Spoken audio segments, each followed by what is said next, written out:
De vuelta a las 8:45 seguimos conversando en torno a ese paquete de leyes que fue aprobado el pasado día viernes y que incluye el presupuesto general de ingresos y egresos de la Nación para el 2015.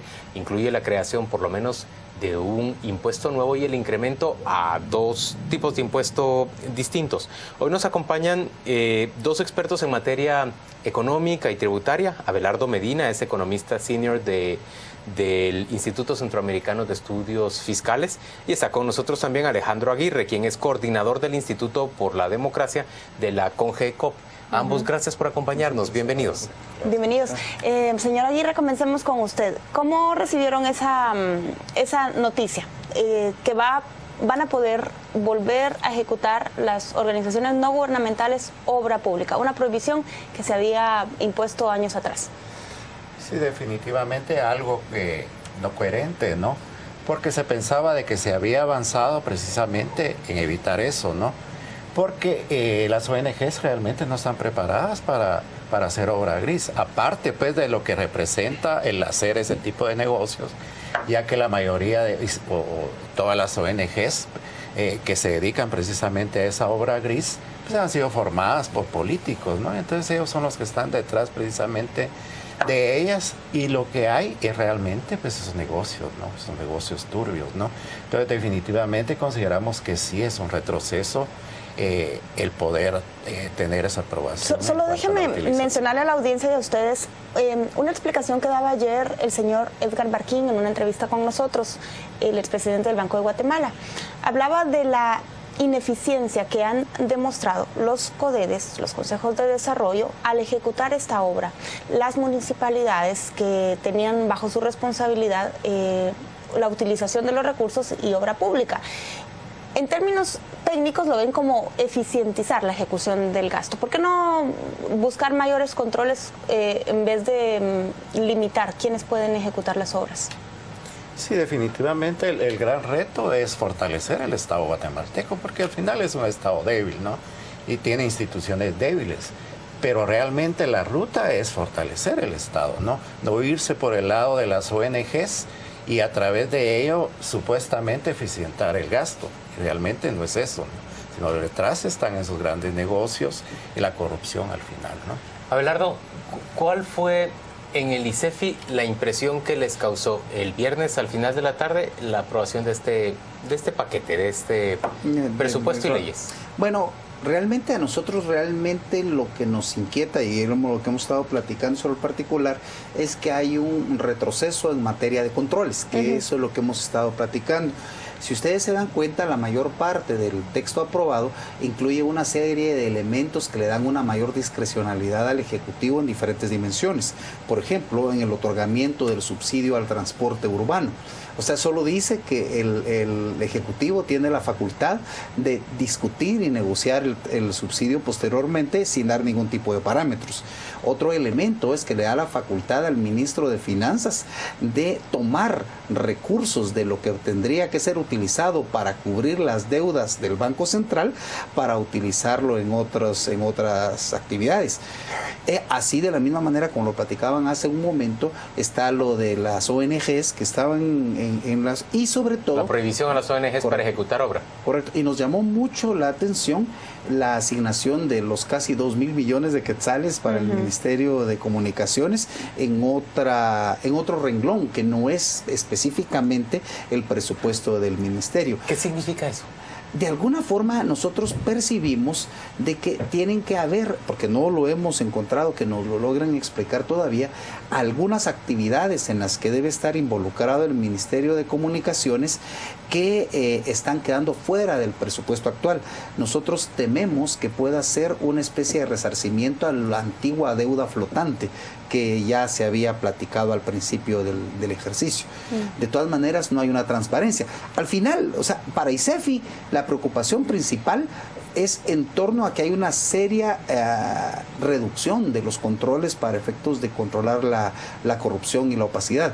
O sea, es un problema de transparencia el que nosotros tenemos. ¿Y cómo se puede entender que abran esa llave de nuevo para que ONGs que se ha demostrado que no están bajo esos controles y que la Contraloría es incapaz de detectar esas triangulaciones que se forman? Ese es el problema. Nosotros lo que percibimos es que aprovechando que hay un periodo electoral, ¿sí?, le están abriendo la puerta a las ONGs para que ejecuten obra y que hagan obras pequeñas paredes, pequeños chorros, pequeños drenajes, y que de alguna forma se utilice una gran cantidad de recursos para cubrir esto con fines puramente electorales.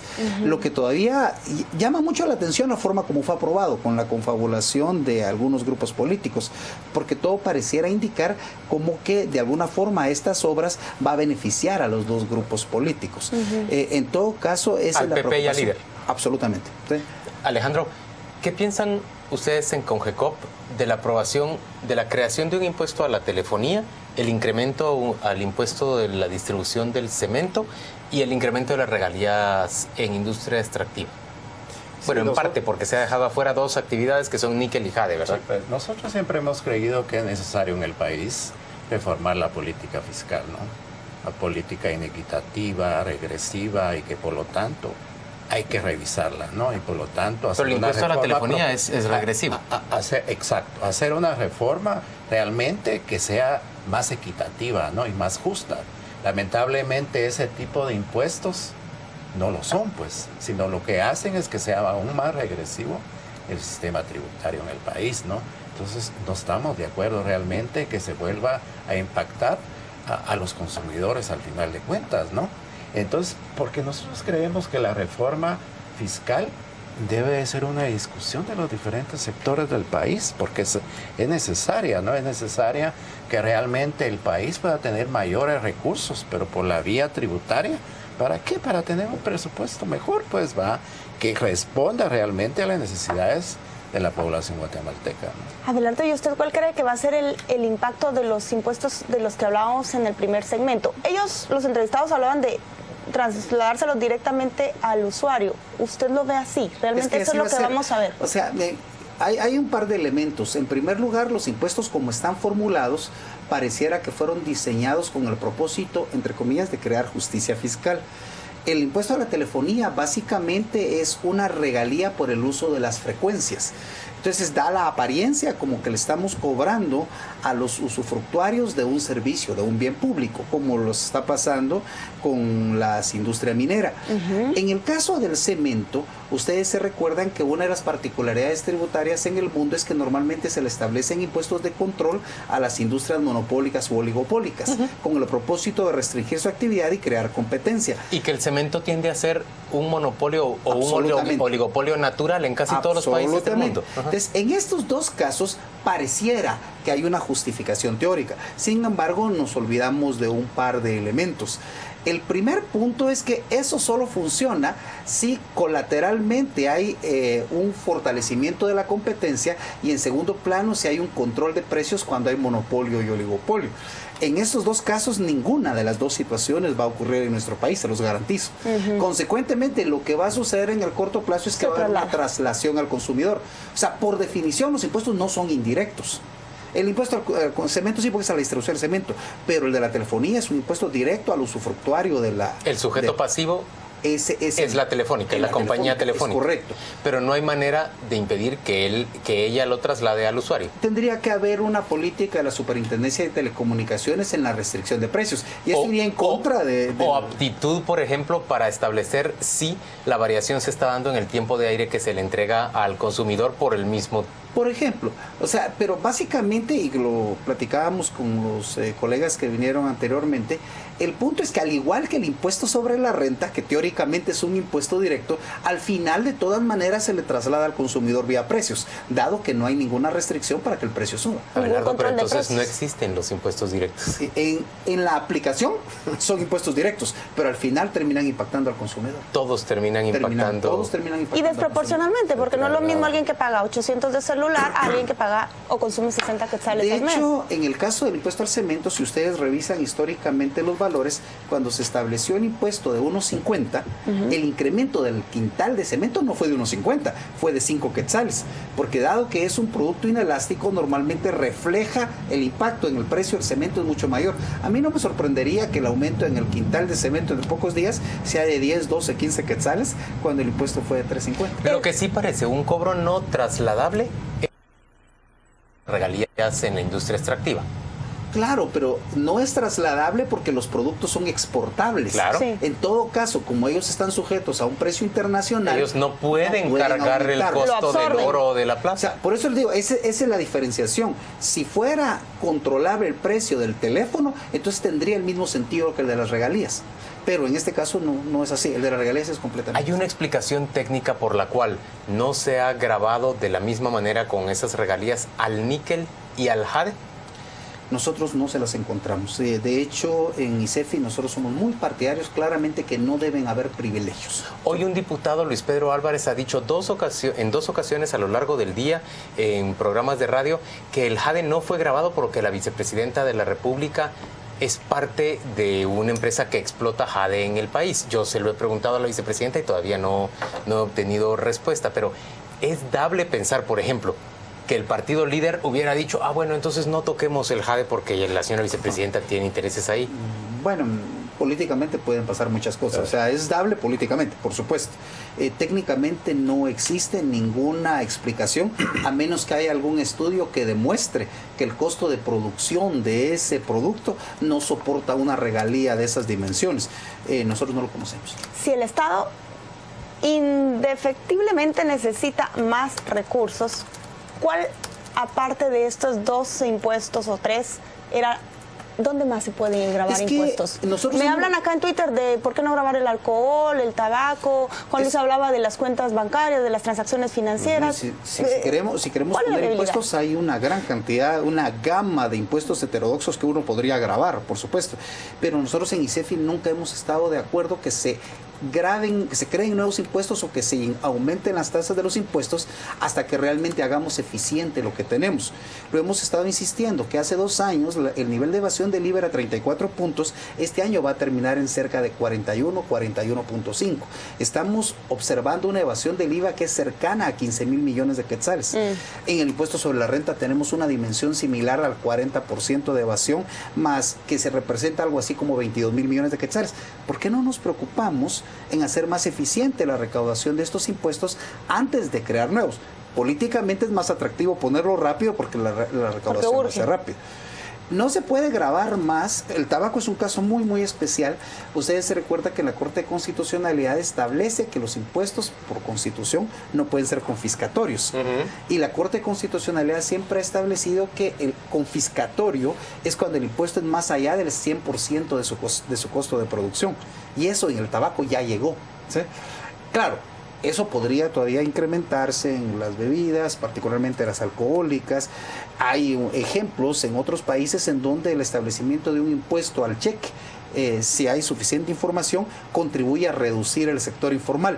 Pero yo estoy dando malas ideas, ¿verdad? No, tal vez no sea necesario. Ese es el propósito. Estos nuevos impuestos es una especie de reconocimiento de que fracasó la reforma fiscal.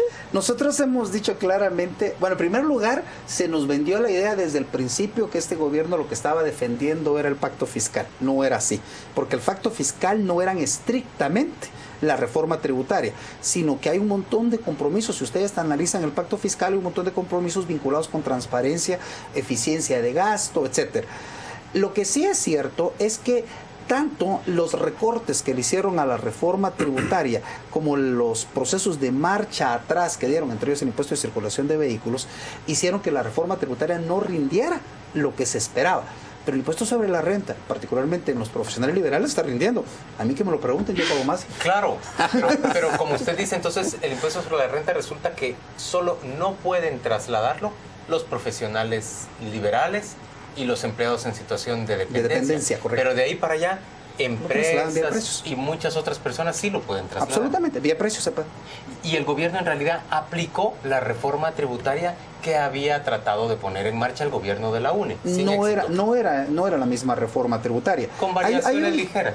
No es cierto. Por ejemplo, una variación muy significativa que tenía la reforma tributaria que fue aprobada en este periodo es que lo que la Comisión Preparatoria del Pacto Fiscal recomendó es que se gravara en términos mundiales las rentas de capital que generan los guatemaltecos.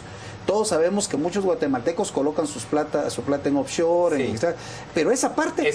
El gobierno lo propuso y terminó negociándose a la baja. Correcto. Se eliminó. Ese gravamen, así es. Si analizamos el capítulo de precios de transferencia, que al final ni siquiera está en vigencia todavía, ¿verdad? El capítulo de precios de transferencia es bien diferente, muy diferente a lo que originalmente había sido planteado. O sea, hay una diferencia, o sea, el espíritu, digámoslo así, fue el que propuso la Comisión del Pacto Fiscal, pero lo que salió aprobado no fue precisamente eso. ¿Y usted? Señores, ¿qué le queda al próximo gobierno? Porque, a ver, con estas reformas que se han hecho, ¿se alcanzan cuánto? ¿2 millardos más potencialmente de ingresos? 1.7 más o menos. 1.7. Lo que no sabemos es para quién. No nos queda muy claro. ¿Qué queda? Porque es evidente que eso es insuficiente para la demanda del Estado y para el interés de quienes dirigen ahora el Estado y quienes podrían dirigirlo en el siguiente periodo. ¿Qué queda? ¿Incrementar el IVA? ¿Gravar las transacciones financieras? ¿Cobrarle a los ganaderos? ¿Qué más queda?